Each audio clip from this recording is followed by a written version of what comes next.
গায়েবী হামলা হবে, গায়েবী অগ্নিসংযোগ হবে।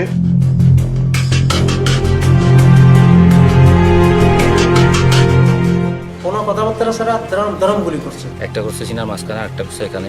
ওনাকে 3-4টা লাথি মারছিল। যিনি গুলি করছে তাকে চিনি এবং দেখেছি চিনি। ওনার নাম হয়েছে লিয়াকত আলী। প্রিয় দর্শক, কী নিয়ে কথা বলা যায় আজকে? দেশের এই মুহূর্তে গুরুত্বপূর্ণ ইস্যু কি আছে?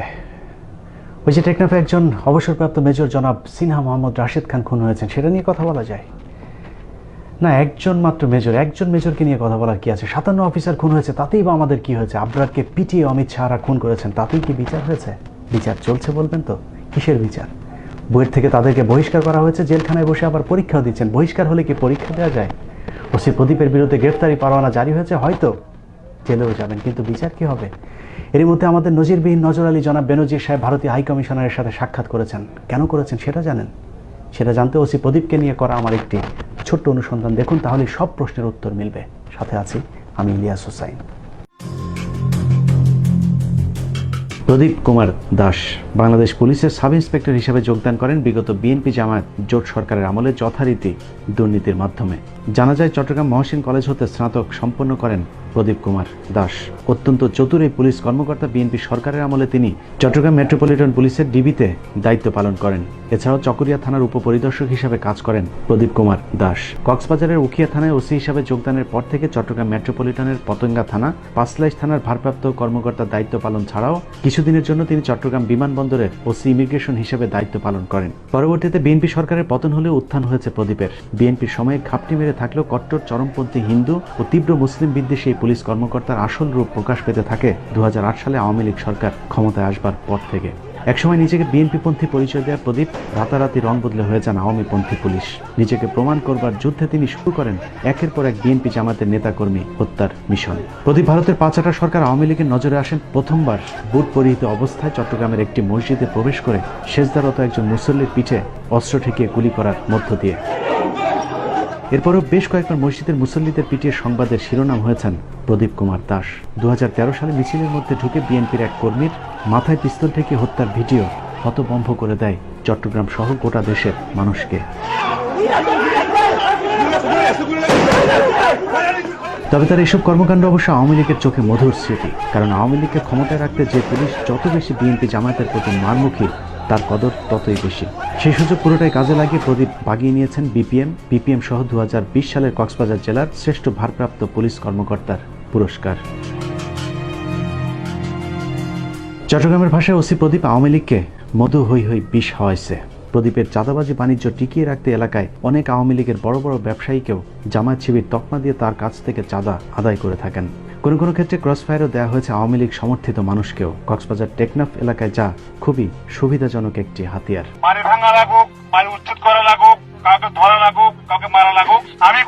এই একই হাতিয়ার ব্যবহার করে একটি আইন শৃঙ্খলা বাহিনী যুবলীগ নেতা একরামকে নৃশংসভাবে হত্যা করে। হ্যালো, আমি কমিশনারের সাথে কথা বলতে চাচ্ছি। হ্যালো, কে ওইটা? ফোন রিসিভ করছো? এটা কে?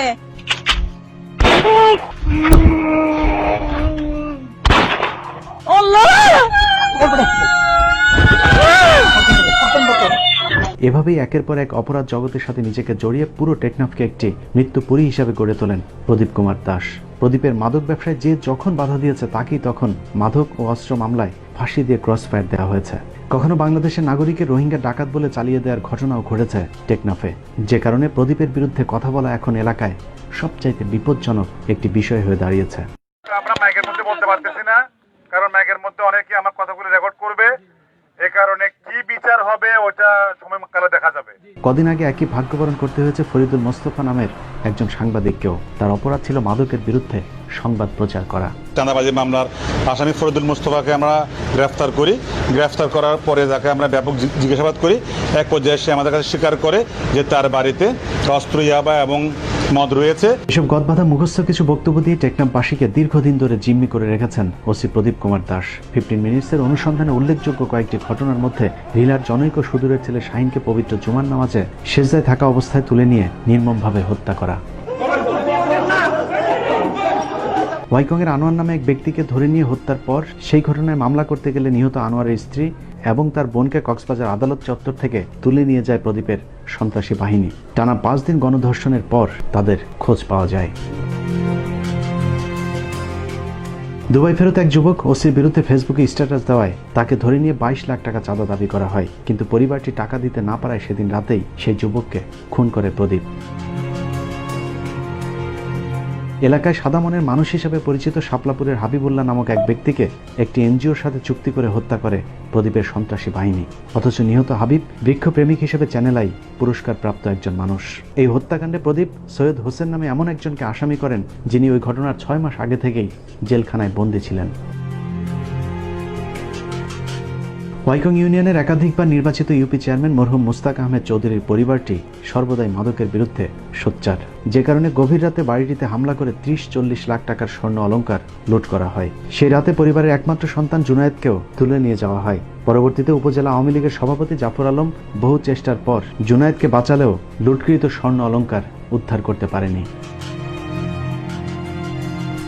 মাদকের বিরুদ্ধে কথা বলায় গেল 24 জুন ঝিমংখালীর একজন 70 বছরের অবসরপ্রাপ্ত সরকারি প্রাথমিক বিদ্যালয়ের শিক্ষককে মিথ্যা মাদক মামলায় তুলে নিয়ে জেলখানায় পাঠিয়ে দেওয়া হয়। অথচ যে মাদক মামলায় ওই শিক্ষককে গ্রেফতার দেখানো হয়েছে সেই সময়ে তিনি হজ পালনের উদ্দেশ্যে পবিত্র মক্কা শরীফে অবস্থান করছিলেন। বিজ্ঞ আদালত তার পাসপোর্ট ও ভিসা থেকে জামিন দিলেও এখনও প্রদীপের আতঙ্কে দিন কাটে পরিবারটির। পরের ঘটনার শিকার পশ্চিম লেদা এলাকার মৃত গবি সুলতানের ছেলে মুস্তাক সদাগর নামের এক মুদি দোকানির। মুস্তাককে ক্রসফায়ারের হুমকি দিয়ে মোটা অঙ্কের চাঁদা আদায়ের একদিন পর 1200 পিস ইয়াবা দিয়ে তাকে আদালতে চালান করে দেওয়া হয়। সেনাবাহিনীর প্রতি ওসি প্রদীপের ক্ষোভ দীর্ঘদিনের।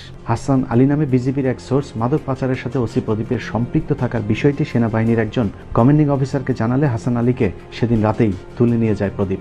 ঘটনার 3 দিন পর হাসানের লাশ পাওয়া গেলে পুলিশ জানায় কথিত বন্দুক যুদ্ধে তার মৃত্যু হয়েছে। হত্যাকাণ্ডে পুলিশের বিরুদ্ধে সরাসরি অভিযোগ তুললে হাসানের স্ত্রীর বিরুদ্ধে উল্টো মাদকের মামলা দিয়ে তার বসত বাড়িটিও গুড়িয়ে দেওয়া হয়। পুরো বিষয়টি স্থানীয় বিজিবির ঊর্ধ্বতন কর্মকর্তারা অবগত থাকলেও কিছুই করতে পারেননি। উল্টো প্রদীপ নিজেই দাম্ভিকতার সাথে মানুষের ঘরবাড়ি গায়েবীভাবে ভাঙচুর ও অগ্নিসংযোগের বিষয়টি এলাকায় বলে বেড়ান। ওই সমস্ত বাড়িতে গায়েবী হামলা হবে এবং কোনো কোনো বাড়িতে গায়েবী অগ্নিসংযোগ হবে এবং কোনো কোনো গাড়িতে গায়েবী অগ্নিসংযোগও হতে পারে। হাবিবছড়া ইউনিয়নে জানেন মামুনের বাড়িতে গায়েবী হামলা হয়েছে এবং ওখানে গায়েবী আগুনও ধরেছে। দর্শক, এত কিছুর পরে ওসি প্রদীপকে এসপি, আইজিপি কিংবা প্রধানমন্ত্রী চাইলেও কিছু করতে পারবে না, কারণ তাদের পেছনে আছে বিরাট এক শক্তি।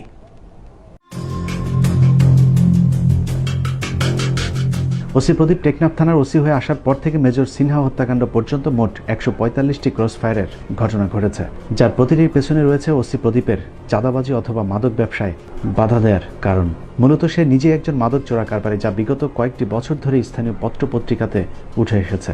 তারপরেও তার কিছু হয়নি, কারণ ওসি প্রদীপের পেছনে আছে কক্সবাজার জেলার এসপি এবিএম মাসুম হোসেন, স্বরাষ্ট্র মন্ত্রণালয়ের একজন ঊর্ধ্বতন কর্মকর্তা ধনঞ্জন দাস এবং তারও পেছনে আছে সরাসরি ভারতীয় হাইকমিশন। এত সব প্রভাবকে কাজে লাগিয়ে প্রদীপ কুমার দাস এখন অঢেল সম্পদের মালিক। 15 মিনিটসের কাছে প্রাপ্ত তথ্যানুযায়ী প্রদীপের কক্সবাজারের 3টি হোটেলের মালিকানা শেয়ার রয়েছে। কক্সবাজার শহরের কলাতলী এলাকায় তার একটি বিলাসবহুল অ্যাপার্টমেন্ট, চট্টগ্রামের পাথরঘাটায় স্ত্রীর নামে লক্ষ্মী ম্যানশন নামে একটি বহুতল ভবন, মুরাদপুরে রয়েছে মুরাদপুর সংলগ্ন অভিজাত এলাকায় 6 কাঠার একটি প্লট। তবে এসবের বাইরেও তার সম্পত্তির একটি বড় অংশ তিনি ভারতে পাচার করেছেন। ভারতের আসামের রাজধানী গুয়াহাটি শহরের পল্টন স্টেশনের পাশে বিলাসবহুল 2টি বাড়িসহ নামে বেনামে তার প্রচুর অর্থ থাকার বিষয়টি টেকনাফে ওপেন সিক্রেট। ভারতে এসব সম্পত্তি ক্রয়ের মাধ্যমে তিনি এরই মধ্যে পেয়েছেন ভারতের নাগরিকত্ব। আমাদের অনুসন্ধানে ওসি প্রদীপের স্ত্রীর বাংলাদেশ এবং ভারতের 2টি পাসপোর্টের সন্ধান মিললেও প্রদীপের ভারতীয় পাসপোর্টটি পাওয়া সম্ভব হয়নি। অবশ্য গোয়েন্দা সংস্থা চাইলে তা খুব সহজেই খুঁজে পাওয়া সম্ভব। নাম প্রকাশ না করার শর্তে টেকনাফ থানার একজন কর্মকর্তা জানান, বদমেজাজি ওসি প্রদীপ মাঝে মধ্যেই খুব দম্ভ করে সহকর্মীদের বলেন, টেকনাফ থানায় চাকরি করতে হলে আমার কথা শুনে চলতে হবে, আমাকে কেউ কিছু করতে পারবে না, কারণ ভারতীয় হাইকমিশনের পেছনের দরজা সব সময় আমার জন্য খোলা। ভারতের খুঁটির উপর কতটা ভর করে প্রদীপ দাঁড়িয়ে আছে সেটার প্রমাণ আরও কিছু কর্মকাণ্ড দেখলেই বোঝা যাবে। মুসলিম শরিয়া আইন অনুযায়ী 3 তালাকের যে বিধান আছে, ভারতের সম্প্রতি তার বিরুদ্ধে একটি বিল পাশ করা হয়েছে, যদিও বাংলাদেশে সেই বিধানটি এখনও বিদ্যমান। কিন্তু বাংলাদেশের নিয়ম রীতির প্রতি বৃদ্ধাঙ্গুলি দেখিয়ে ওসি প্রদীপ তার থানার দেয়ালে ভারতের সেই বিলটি ঝুলিয়ে দিয়েছেন। এর মাধ্যমে ওসি প্রদীপ রাষ্ট্রদ্রোহিতার অপরাধ সংঘটিত করেছেন। ভারতের সাথে তার গভীর সম্পর্কের বিষয়টি তিনি এর আগেও বেশ কয়েকবার জানান দিয়েছেন। চট্টগ্রাম বিমানবন্দরে কর্মরত থাকা অবস্থায় এলিট পেইন্টের মালিকের কাছে একটি ঘটনায় বিশাল অঙ্কের ঘুষ দাবি করেন। পরবর্তীতে ঘুষ দিতে রাজি না হওয়ায় এলিট পেইন্টের মালিকের বিরুদ্ধে তিনি মিথ্যা একটি মামলা করেন। সেই ঘটনাতেই প্রদীপের আলো থেমে যেতে পারত, কারণ এলিট পেইন্টের মালিক ছিলেন তৎকালীন আইজিপি শহীদুল হকের একজন ঘনিষ্ঠ বন্ধু। পুলিশ মহাপরিচালক শহীদুল হক সে বিষয়টি জানার পর প্রদীপের বিরুদ্ধে একটি চাঁদাবাজির অভিযোগ দায়ের করেন। এরই প্রেক্ষিতে প্রদীপকে ক্লোজ করে তারপর সিলেট পুলিশ লাইন্সে সংযুক্ত করা হয়। কিন্তু তাতেও লাভ হয়নি, কারণ পুলিশ মহাপরিচালকের চাইতে উপরের মানুষের সাথে হাত রয়েছে প্রদীপ কুমার দাসের। পুলিশ সদর দপ্তরের একজন কর্মকর্তা জানান, ভারতীয় হাইকমিশন এবং স্বরাষ্ট্রমন্ত্রীর জোরে আইজিপি শহীদুলকে বুড়ো আঙুল দেখিয়ে তারপর কক্সবাজারের মহেশখালী থানার ওসি হিসাবে নিয়োগ পান প্রদীপ কুমার দাস। লম্বা সময় মহেশখালী থাকার পর প্রদীপ বাগিয়ে নেন ঘুষখোরদের স্বপ্নের পোস্টিং টেকনাফ থানার ওসির চেয়ারটি। সেখানেও একই রকমের ঘুষ বাণিজ্য চলতে থাকলে গেল বছরের 4 মে 2019 তারিখে তৎকালীন অতিরিক্ত আইজিপি মখলিসুর রহমান অবসরে যাবার আগে ওসি প্রদীপের বিরুদ্ধে নানান দুর্নীতির অভিযোগের প্রেক্ষিতে টেকনাফ থানা থেকে সরিয়ে দেন। কিন্তু অজানা শক্তির কারণে মাসখানেকের মধ্যে আবারও তিনি টেকনাফ থানার ওসির পদটি ফিরে পান। এখানেই শেষ নয়, ওসি প্রদীপ যেই থানাতেই গিয়েছেন সেখানেই তার প্রথম কাজ হলো দাড়িওয়ালা বা নামাজি কোনো পুলিশ থাকলে তাকে বদলি করা এবং তার আশপাশে হিন্দু পুলিশ সদস্য এনে একটি সাম্প্রদায়িক বলয় তৈরি করা। তিনি তার রানার কিংবা ড্রাইভার কখনোই মুসলিম কাউকে রাখেন না। এই যেমন টানা 6 বছর ধরে থাকা তার বর্তমান রানার এসআই মিঠুন ভৌমিক, সাগর দাস ছাড়াও তার ঘনিষ্ঠ বেশ কয়েকজন হিন্দু কনস্টেবল, এসআই এবং এএসআই রয়েছেন টেকনাফ থানায়। তার পরামর্শে এবছর জেলার শ্রেষ্ঠ সাব ইন্সপেক্টরের পুরস্কারটিও দেওয়া হয়েছে তার ক্রসফায়ারের আরেক সহযোগী সাব ইন্সপেক্টর সজীব দত্তকে। এছাড়াও মাদক নিয়ন্ত্রণের নামে তার খুনের আরেক সহযোগীর নাম দীপক বিশ্বাস।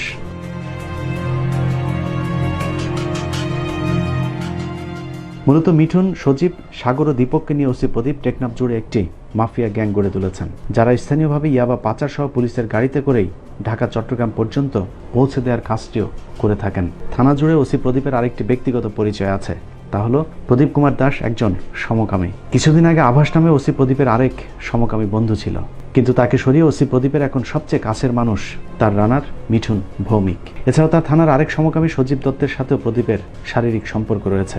প্রদীপ যে থানাতেই গিয়েছে সেখানেই সমকামীদের একটি স্বর্গরাজ্য তৈরি করেছেন।